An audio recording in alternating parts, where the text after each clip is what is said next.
Kali.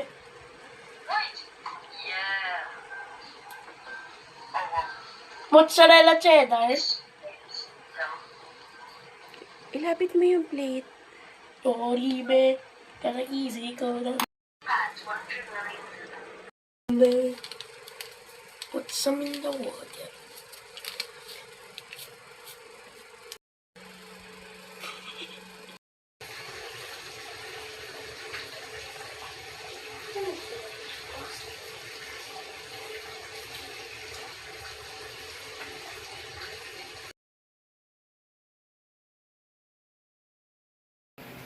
So ito na ang luto ng aking anak na si Clark the Explorer.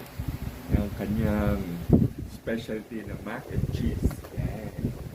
So titikman na natin. Bakit nga ba Clark the Explorer?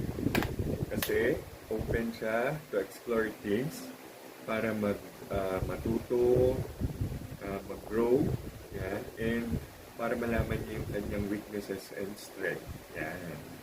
So ito na. Mana natin. Kain po tayo.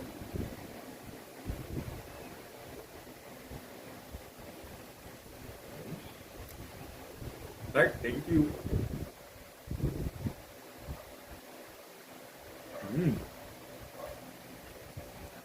Very cheesy.